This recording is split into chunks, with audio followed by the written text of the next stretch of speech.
یا رب العالمین، ہم نے اپنے ہاتھ پھیلا دیے اور گردنیں جھکا دی ہیں، ہم تیرے حضور حاضر ہیں، ہم تجھے رحمان الرحیم مانتے ہیں۔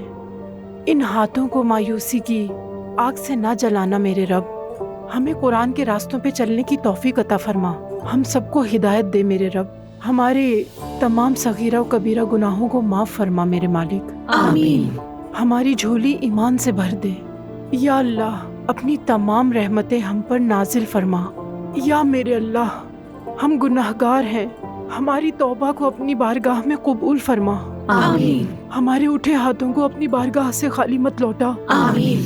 سبحان ربک رب العزت عما یصفون والسلام علی المرسلین والحمد للہ رب العالمین۔ للہ تعالی الفاتحہ۔ انہوں نے ہمارے عظیم رہنما اور ان کے ساتھیوں کا ذکر نہیں کیا۔ کیا؟ بیٹا، میلاد کی دعا میں ان کا ذکر کیا جاتا ہے، یہی طریقہ ہے، ابھی تو آپ مجھے خاموش ہونے کو کہہ رہی تھی۔ لیکن ہر بات کی اور ہر کسی کی ایک سرخ لکیر ہوتی ہے۔ شکریہ آپ سب کا، بہت شکریہ۔ میں بھی کچھ کہنا چاہتی ہوں۔ ذاکرہ صاحبہ نے بہت خوبصورتی سے دعا کی، لیکن ایک بات چھوٹ گئی، شاید وہ بیان کرنا بھول گئی، تو میں مکمل کر دیتی ہوں تاکہ ہماری دعا ادھوری نہ رہ جائے۔ آج کی تقریب میں یہ دعا پورے خلوص سے ان شہداء کی ارواح کے لیے بھی ہے جنہوں نے ہمارے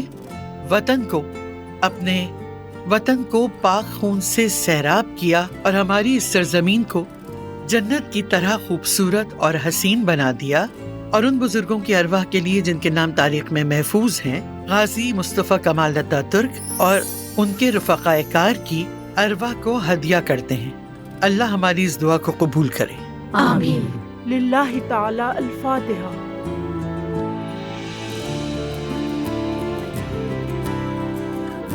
غلطی کے لیے معافی چاہتی ہوں میں۔ کوئی بات نہیں۔ کوئی بات نہیں، ہو جاتا ہے۔ دعا تو بہرحال مکمل ہو گئی۔ مبارک ہو آپ سب کو، بہت شکریہ۔